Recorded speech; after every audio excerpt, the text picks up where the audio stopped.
आज की इस वीडियो क्लास में बात करते हैं कि भारत के लिए जल मार्ग का क्या महत्व है। ये क्वेश्चन मैट्रिक बोर्ड परीक्षा के लिए बहुत ही महत्वपूर्ण है और रिपीटेड प्रश्न है, तो आप इस प्रश्न को याद ही कर लें। चलिए उत्तर समझते हैं सरल शब्दों में।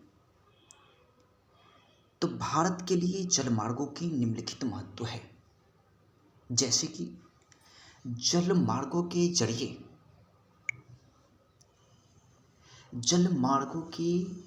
जरिए माल और लोगों माल जैसे कि किसी भी वस्तु को बड़े से बड़े और छोटे से छोटे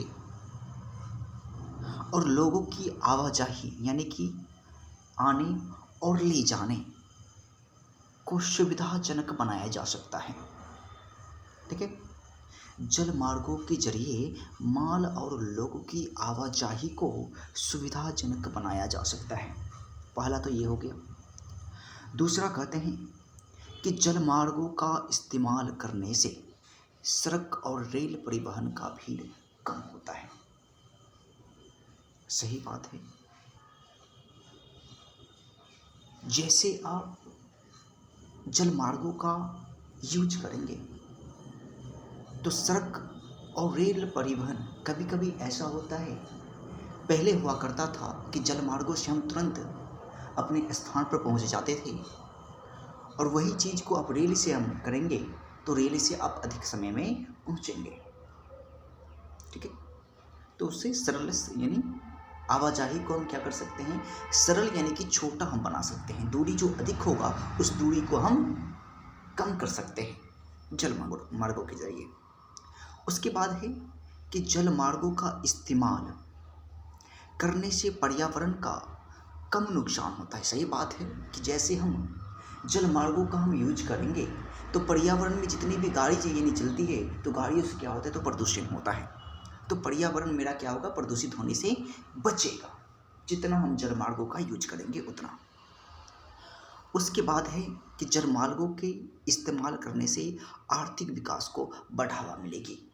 सही बात है कि जो हम पेट्रोल में हम पैसा इन्वेस्ट करते हैं, गाड़ी हम परचेज करते हैं, तो जल मार्गों में हम ऐसा कौन सा वस्तु लगाएं कि जल मार्गों से हम आसानी से आवाजाही को कर सकते हैं और आर्थिक जो इकोनॉमिकल जो रेट लगता है वो कम पैसा में हम अपने स्थान पर पहुंच सकते हैं, यानी आर्थिक विकास में भी बढ़ावा मिलती है। नेक्स्ट है कि जल मार्गों का इस्तेमाल करने से क्या होता, माल ढुलाई की लागत कम होती है।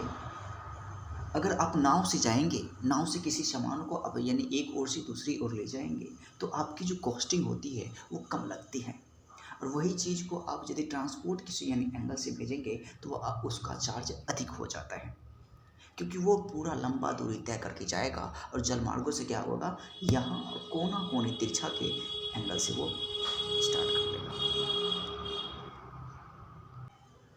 उसके बाद है कि जल मार्गों का इस्तेमाल करने से विवादित इलाकों से गुजरने की ज़रूरत नहीं पड़ती है। सही बात है कि मान लीजिए कि जिस सड़क में आपका कुछ ना कुछ विवादित हो गया है कि आप इस सड़क के माध्यम से नहीं जाएंगे, टैक्स भरना पड़ेगा, लेकिन जलमार्ग की एंगल से आप जाएंगे तो वो चीज़ की कोई ऐसा विवादित नहीं है। ठीक है, उसके बाद है जलमार्गों का इस्तेमाल करने से भारी और कच्चे माल को आसानी से ढुलाया जा सकता है, यानी ढुलाया का मतलब कि लाया जा सकता है और ले जाया जा सकता है। उसके बाद है जल मार्गों का इस्तेमाल करने से सभी तरह के सामानों की ढुलाई की जा सकती है, यानी लाया और सभी तरह के। यही जल मार्गों से संबंधित क्या है प्रश्न का उत्तर रहा। ऐसी ही BBI प्रश्न देखने के लिए आप हमारे चैनल के प्लेलिस्ट में जाइए और वहाँ पे बोर्ड मॉडल जो आपके एग्जाम में प्रश्न पूछे जाते हैं वो सब प्रश्न करवाए हुए हैं, तो जाके जरूर देखिए। मिलते हैं नेक्स्ट वीडियो में, तब तक के लिए जय हिंद।